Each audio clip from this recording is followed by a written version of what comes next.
Hai semuanya, pada video kali ini saya akan ngebahas smart switch merek Almo. Sini yang saya tes adalah smart switch Almo yang modelnya seperti ini. Dia juga ada yang kayak gini. Terus dia ada yang pakai WiFi dan pakai Zigbee. Yang saya tes kali ini adalah yang menggunakan Zigbee. Oh iya, buat yang belum tahu, kalau misalnya Zigbee itu dia harus ada gateway-nya ya.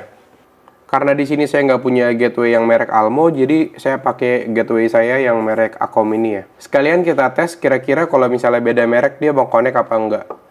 Harusnya sih tetap bisa connect ya, karena ini kan kedua merek ini sama-sama powered by Tuya. Jadi kita tes aja sekalian.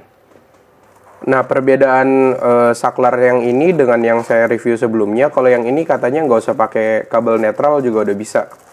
Sedangkan kalau yang saya pakai sebelumnya kan harus pakai kabel netral. Jadi kita harus narik kabel lagi. Karena biasanya saklar-saklar itu dalam lubang di dalam tembok itu biasanya nggak ada kabel netral. Jadi harus tarik kabel netral.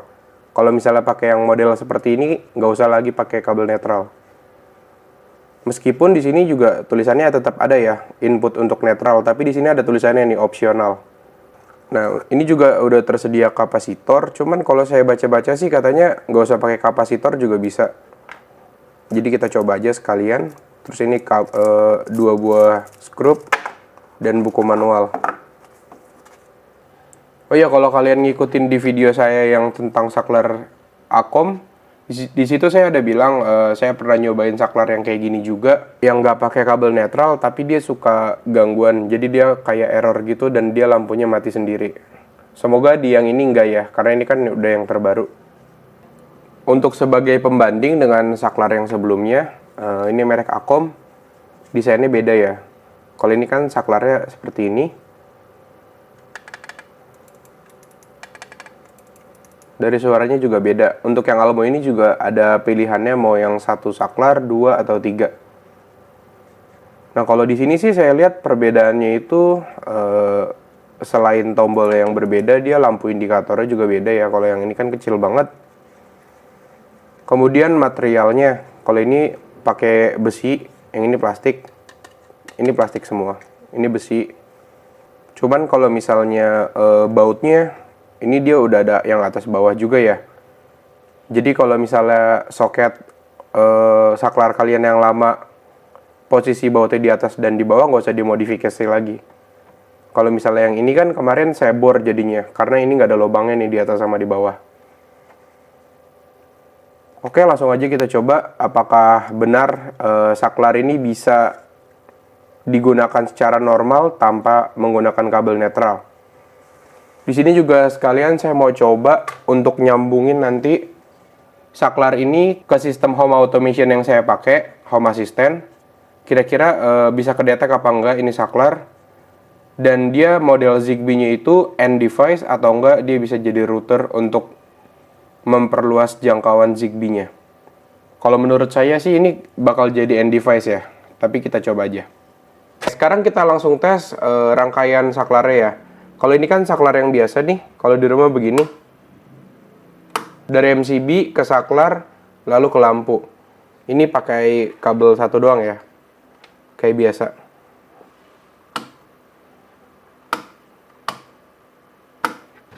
Oke, sekarang kita akan coba pasang si saklar Almo ini. Pastikan sebelum ngotak-ngatik listrik ini dimatiin dulu MCB-nya ya. Oke, ini sekarang udah aman. Langsung aja kita bongkar.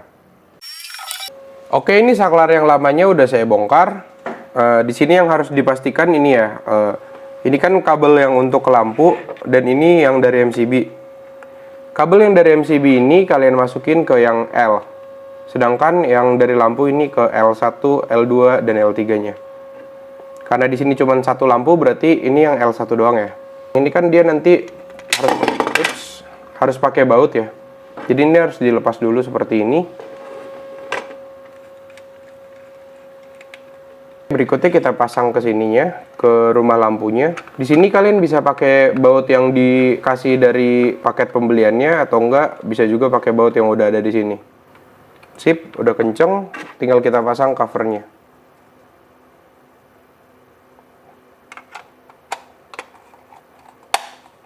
Oke, udah jadi.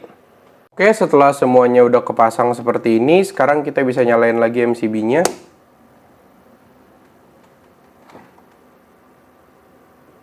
Dan ini saklarnya udah bisa dipakai.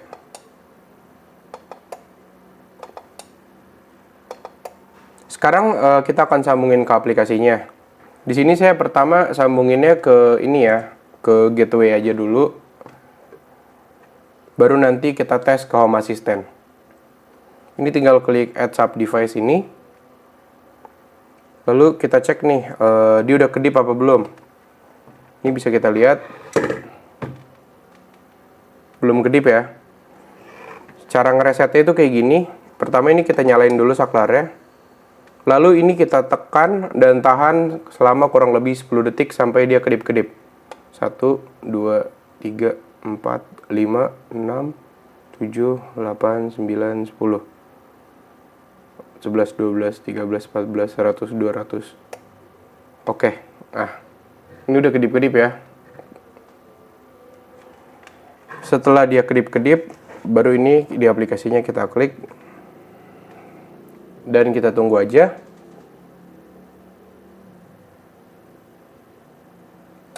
Oke, ini langsung kebaca ya, kedeteksi. Jadi si Almo ini bisa nyambung ke gateway-nya si Akom. Wih, beda banget gambarnya. Kita tes.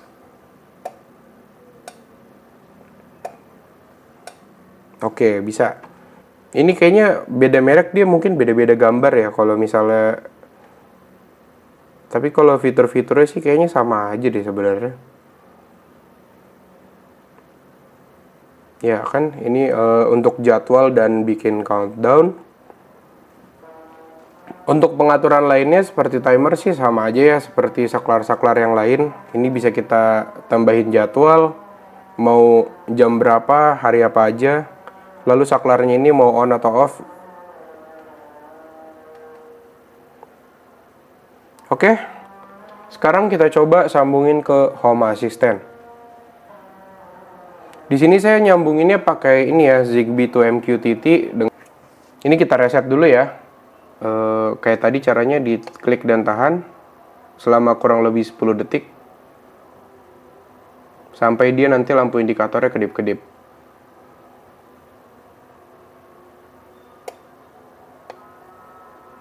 Ini udah kedip-kedip.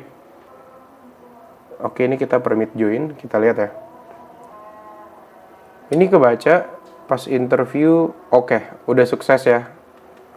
Udah nyambung. Oh, ini saklarnya.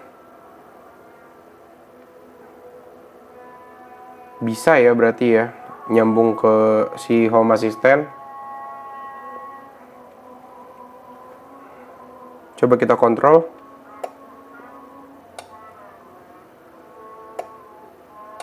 Oke, terakhir kita coba cek ininya ya, mapnya. Kira-kira dia masuknya itu jadi end device atau router. Oke, ini sesuai dugaan kita di awal ya. Si saklar Almo ini dia jadinya end device nih. Warnanya hijau. Jadi mungkin kalau misalkan kalian, oh iya, apa sih end device itu? Buat yang belum tahu, end device itu maksudnya itu dia adalah kayak device di ujung bagian Zigbee ya. Kalau di Zigbee itu kan dia bisa memancarkan kembali sinyal nih. Contohnya seperti ini. Yang ini adalah saklar Zigbee yang Akom. Ini pakai kabel netral ya.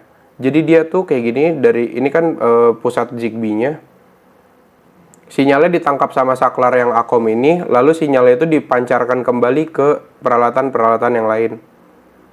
Tuh kayak gitu kalau misalnya dia masuknya ke koordinator. Ini yang hijau-hijau ini tuh kayak sensor-sensor yang pakai baterai nih, tuh. Jadi dia ini ya, nggak mancarin sinyal lagi. Jadi dia nggak akan bisa memperbesar jangkauan Zigbee yang ada di rumah kalian. Terus gimana kalau misalnya kita pasang netral ya? Kira-kira nanti dia berubah apa enggak ya? Oke, kita coba aja sekarang.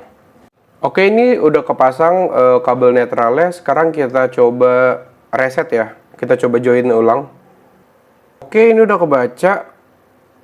Sayangnya di sini dia modenya tetap ya, device type-nya ini end device, dia bukan router. Jadi dia nggak bisa untuk memancarkan sinyal kembali. Oke, sebagai kesimpulan, menurut saya saklar ini lumayan oke. Desainnya juga bagus, meskipun bahannya masih pakai plastik seperti ini. Untuk saklarnya juga enak banget ya, diklik-klik gitu. Cuman kalau menurut saya lampu indikator ini juga masih kurang kelihatan. Tapi tetap lebih kelihatan sih kalau misalkan dibandingkan dengan saklar yang saya review sebelumnya. Kemudian untuk opsi ininya ya, dia perlu kabel netral atau enggak. Ini oke banget sih, selama saya coba belum ada masalah sama sekali. Untuk saklar ini juga bagus banget ya, gara-gara bisa nyambung ke platform lain seperti Home Assistant. Dan dia juga bisa nyambung ke gateway-gateway lain, yang penting dia sesama Tuya. Kayak si Acom ini bisa nyambung tanpa ada masalah sama sekali. Untuk menurut saya kurangnya tadi ya, dia itu jadinya cuman end device, dia nggak bisa jadi router. Jadi dia nggak bisa mengirimkan kembali sinyal yang dia terima. Kalau misalkan yang si Acom ini kan dia bisa bekerja sebagai Zigbee router ya. Jadi kalau misalnya Zigbee router itu dia tuh bisa memancarkan kembali sinyal. Sedangkan yang ini dia jadi end device, jadi dia nggak memancarkan kembali sinyal. Jadi dia nggak bisa ngebikin sinyal Zigbee di rumah kalian itu lebih kuat.